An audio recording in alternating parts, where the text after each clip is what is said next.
आकाशवाणी छत्रपती संभाजीनगर केंद्र. ध्वनिचित्र.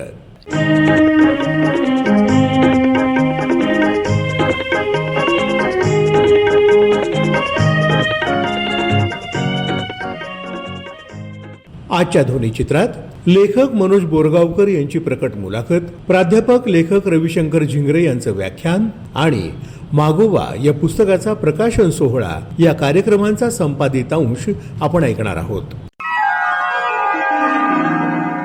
डॉक्टर हेडगेवार रुग्णालयाच्या वतीनं संवाद या उपक्रमात नदिष्ट कादंबरीचे लेखक मनोज बोरगावकर यांची प्रकट मुलाखत घेण्यात आली. डॉक्टर वैभव राजहंस तसंच डॉक्टर सुवर्णा कुटे यांनी घेतलेल्या या प्रकट मुलाखतीचा संपादित अंश आपण ऐकूया.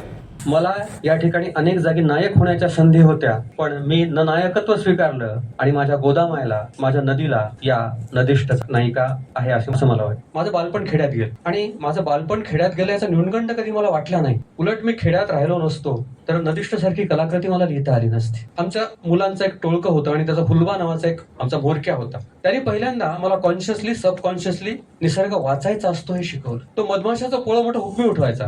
मधमाशाचा पोळं आपण प्रत्येकाने पाहिलेलं आहे. निसर्गातली सरळ साधी सोपी घटना. हुलबा आम्हा मुलांना घेऊन 2-4 दिवस त्या मधमाशाच्या पोळ्याचा मुआयना करायचा आणि सांगायचा, बाबांनो, मधमाशा नुसता मध गोळा करत नाहीत, मध गोळाही करतात आणि हरीना मांडून बी ठेवतात. त्यातली एक माशी जरी चुकली तरी सगळ्या मधमाशांच्या पोळ्याचा अवकाश खाली येतो. निसर्गातली सरळ साधी सोपी वाटणारी घटना, पण काय काय सांगून जाते की आपल्यापेक्षा कमी अवयव असलेली, आपल्यापेक्षा कमी बुद्धी असलेली मधमाशी सुद्धा शिस्तीने वागते. एक माशी पण चुकत नाही. म्हणजे केवढं मोठं सत्य निसर्ग आपल्याला सांगून जातो.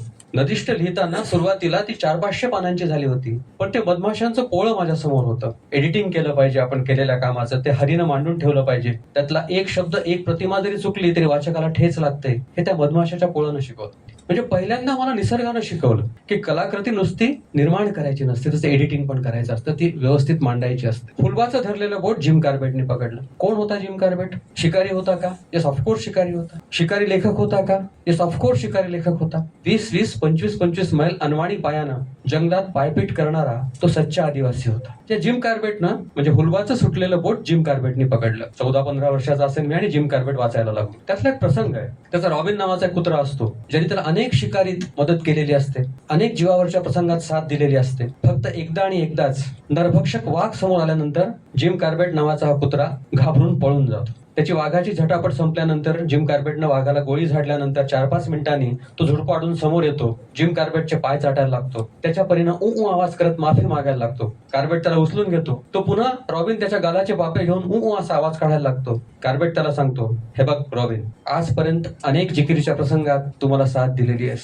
आज पहिल्यांदाच तू पळून गेलास, पण एक गोष्ट लक्षात ठेव, तू पळून गेल्याचं मी कोणाला सांगणार नाही आणि तू पण कोणाला सांगायचं नाही. आणि जिम कार्बेट लिहून ठेवतो की आज मी ही गोष्ट तुम्हाला सांगतोय कारण रॉबिन मरणासन्न झालाय, माझ्या पायाशी बसलाय आणि वाचकांना किंवा तुम्हाला हे सांगायचं ना हरकत प्रमाणपत्र रॉबिननं मला दिलंय. प्राण्यांकडून न हरकत प्रमाणपत्र घ्यायचं असतं. काय सुंदर गोष्ट आहे. आपण झाडावरून फुल तोडतो आणि देवाला वाहतो. वाह, फार सुंदर गोष्ट आहे. पण त्यापेक्षा आपण असं केलं तर, त्या झाडाजवळ गेलो, त्या फुलावरून हात फिरवला आणि ज्या देवाला ते व्हायचे त्याचं नाव घेतलं तर आपली श्रद्धाही पूर्ण होईल आणि झाडावरचं ते फुलही अबाधित राहील. साधी गोष्ट आहे. हो, तुम्ही जाई जुईचं फुल कधी वेलून पडताना पाहिलंय का? पाहिलं नसेल तर आवर्जून पहा. ते स्वतःशी गोल गोल गोल गिरक्या घेत सावकाश खाली पडतं. असं वाटावं की त्याला गुरुत्वाकर्षणाचे कुठलेही नियम लागू नाहीत. ते फुल सांगत असतं की बाबांनो, हलके व्हा, इगो अहमच्या ओझ्याने जड होऊ नका, धपकन खाली पडा.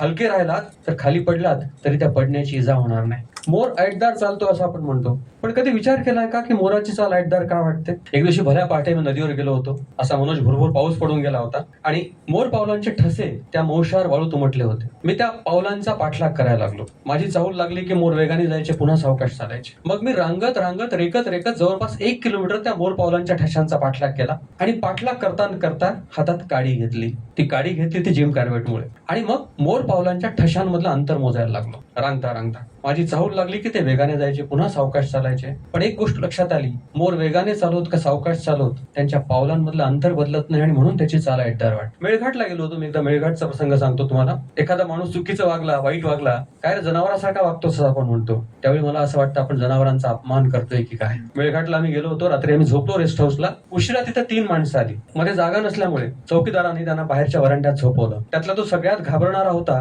तो मध्ये झोपला. रात्री 1 वाजता एक वाघ आला आणि बरोबर त्या मधल्या माणसाला उचलून घेऊन गेला. आसमंतात पसरलेली किंकाळी आणि रक्ताची एक रेख. आम्ही सगळे जागे झालो. ती 2 माणसं खूप गडबड करायला लागली, आरडाओरडा करायला लागली आणि चौकीदाराला म्हणायला लागली की आम्हाला आत्ताच्या आत्ता जंगलातून बाहेर जायचंय. आमच्या मित्राला वाघाने खाल्लंय. आता आम्ही इथे क्षणभरही थांबणार नाही, आम्ही इथे झोपणार. चौकीदार त्यांना समजून सांगतोय की बाबांनो, रात्रीची शेवटची गाडी अभयारण्यातून बाहेर गेलीये, आता इथून बाहेर जाता येत नाही. मी तुम्हाला आज झोपवतो, स्वयंपाकघरात झोपवतो. पण ती माणसं ऐकायलाच तयार नाहीत. आम्हाला आत्ताच्या आत्ता जंगलातून बाहेर जायचं. त्यावेळी तो चौकीदार काय म्हणाला, काळजात साठवून ठेवा. तो म्हणाला, हे बघा बाबांनो, वाघानं एक माणूस खाल्लाय आणि एकदा पोट भरल्यावर पुन्हा खायला वाघ म्हणजे माणूस नव्हतं. म्हणजे वाघाला कळतं की एकदा पोट भरल्यावर आपण खायचं नाही आणि आम्ही आमच्या 7 पिढ्यांच्या बेगमीची भाषा करत बसतो. कोण शहाणं? परवाच एक बातमी वाचली की एक मेलेला वाघ काय ते 25 लाख रुपये किमतीला विकला गेला. बातमीच्या खोलात शिरलो तेव्हा असं कळालं की चीनमध्ये, युरोपमध्ये असा एक समज रूढ होतो आहे की वाघांच्या हाडाचं सूप करून आपण प्यायलो तर आपण कधीही म्हातारे होत नाही. माझ्या मनात सहज विचार आला, वाघांनी असा विचार केला तर की आपण माणसांची हाडं खाल्ली तर आपण कधीही म्हातारे होणार नाही. एक तरी माणूस शिल्लक राहील का औषधाला? पण घाबरायचं कारण नाही. वाघ निसर्ग वाचतो, त्यामुळे ते असले निष्कर्ष ते काढणार नाहीत आणि असलं काही ते वागणार नाहीत. पुन्हा आईच्या गर्भात, म्हणजे एकदा आईच्या गर्भातून बाहेर पडल्यावर पुन्हा आईच्या गर्भात जाता येत नाही तुमच्या डॉक्टरी भाषेमध्ये. पण मी असा भाग्यवान माणूस आहे, गोदामाईच्या रूपानं मी रोज पुन्हा आईच्या गर्भात जात असतो, उतरत असतो. गोविंद देशपांडे स्मृती सोहळा गेल्या आठवड्यात पार पडला.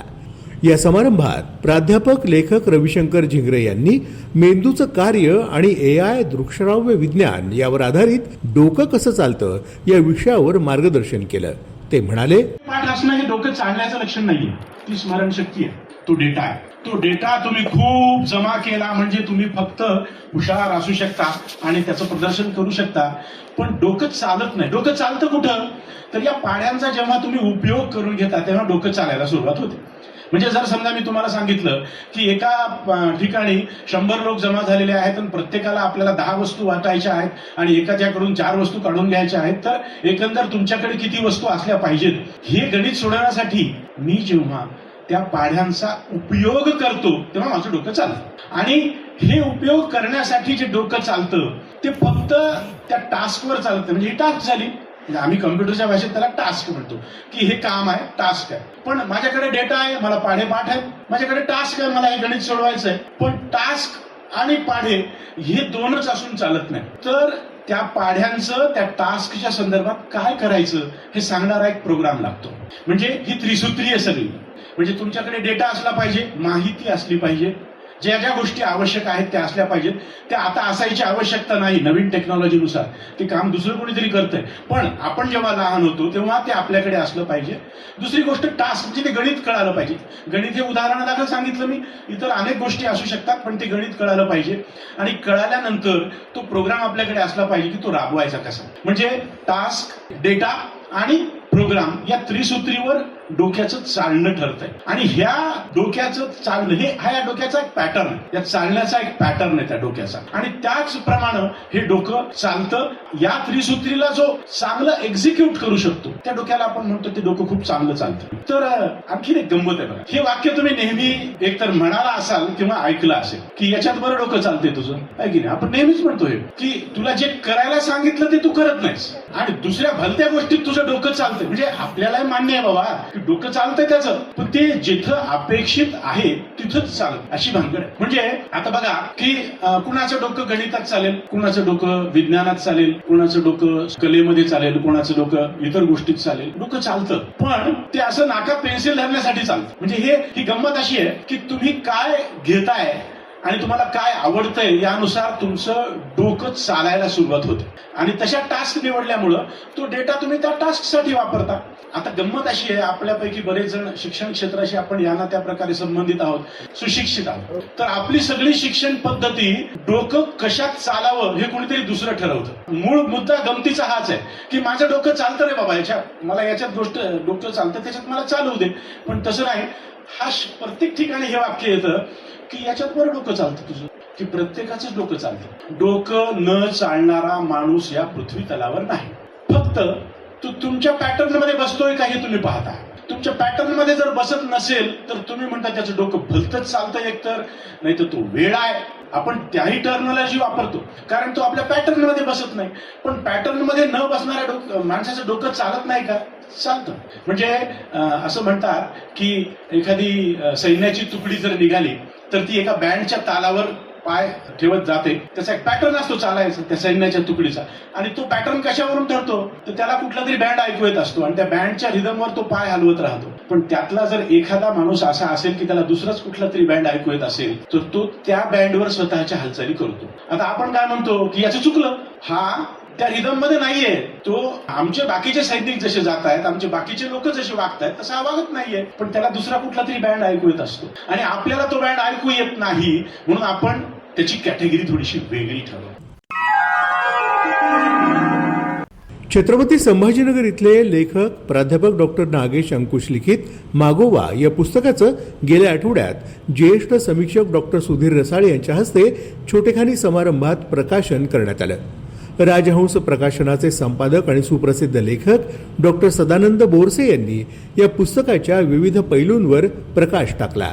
ते म्हणाले, मानवी संस्कृतीच्या प्रवाहात भाषा या घटकाचे स्थान अतिशय महत्त्वपूर्ण आहे. उत्क्रांतीमध्ये माणसाला अन्य प्राण्यांपासून वेगळे ठरवण्यात त्याच्या मेंदूत निर्माण झालेल्या आणि विकसित झालेल्या भाषा केंद्राचा म्हणजे ब्रोकाज एरियाचा फार मोठा वाटा आहे. माणसाच्या व्यक्तिगत जीवनात आणि सामूहिक जीवनात भाषा वेगवेगळ्या पातळ्यांवर आणि वेगवेगळ्या क्षेत्रांमध्ये प्रभाव पाडत असते. दैनंदिन व्यवहार आणि वर्तमानामध्ये आपल्या संपर्कात येणाऱ्या घटकांबरोबर संवाद राखणे जसे भाषेमुळे शक्य होते, त्याचप्रमाणे भूतकाळात गेल्या कैक पिढ्यांनी साठवलेले ज्ञान आज जाणून घेणे आणि भूतकाळातील या ज्ञानात वर्तमान ज्ञान निर्मितीची भर घालून हे ज्ञानसंचित भविष्यातील भावी पिढ्यांसाठी त्यांच्यापर्यंत पोहोचेल अशी व्यवस्था करणे हेही भाषेमुळे शक्य होते. ज्ञानक्षेत्राची व्यापकता आणि व्यामिश्रता जशी वाढत जाते त्याप्रमाणे ज्ञान प्रसारासाठी लागणाऱ्या साधनांची गरजही अधिकाधिक वाढती राहते. हा ज्ञानप्रसार जास्तीत जास्त लोकांपर्यंत जास्तीत जास्त बिनचूकपणे आणि कमीत कमी वेळात झिरपावा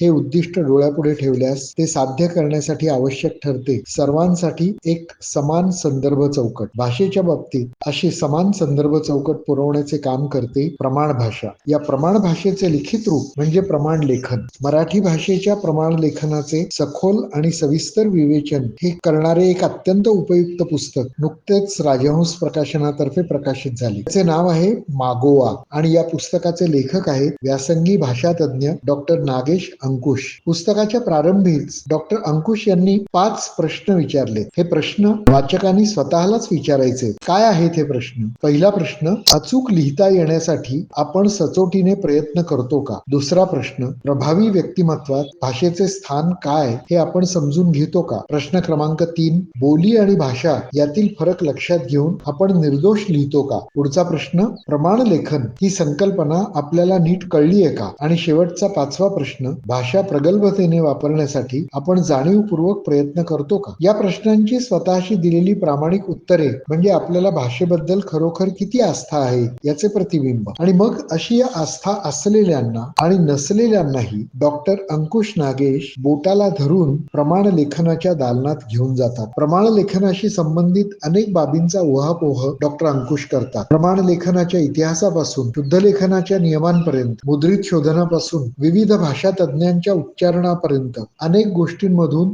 ते भाषेच्या आणि प्रमाण लेखनाच्या विविध अंगांवर प्रकाश टाकतात. सामान्य माणसाची भाषा लेखनाबद्दलची अनास्था, दुर्लक्ष आणि संवेदनहीनता डॉक्टर अंकुश यांना व्यथित करतात. सर्वसामान्य मराठी भाषकाच्या मनात प्रमाण लेखनाविषयी आवड, प्रेम आणि आस्था निर्माण व्हावी या तळमळीतून डॉक्टर अंकुश यांनी हे पुस्तक लिहिल्याचे पानापानावर जाणवते. या पुस्तकासाठी ज्येष्ठ समीक्षक आणि साहित्यिक सुधीर रसाळ यांचे बहुमोल मार्गदर्शन लाभल्याचे डॉक्टर अंकुश यांनी नमूद केले आहे. रसाळ सरांनी या पुस्तकाची केलेली पाठराखण आणि सुप्रसिद्ध भाषातज्ञ यास्मिन शेख यांनी पुस्तकाला दिलेली प्रस्तावना या दोन्ही गोष्टी पुस्तकाची मूल्यवृद्धी करणाऱ्या आहेत. पुस्तकाच्या सुरुवातीला विचारलेल्या प्रश्नांची डॉक्टर अंकुश अतिशय सुबोधपणे उकल करतात. तेच त्यांच्या मागोवा या पुस्तकाचे प्रमुख प्रयोजन आहे.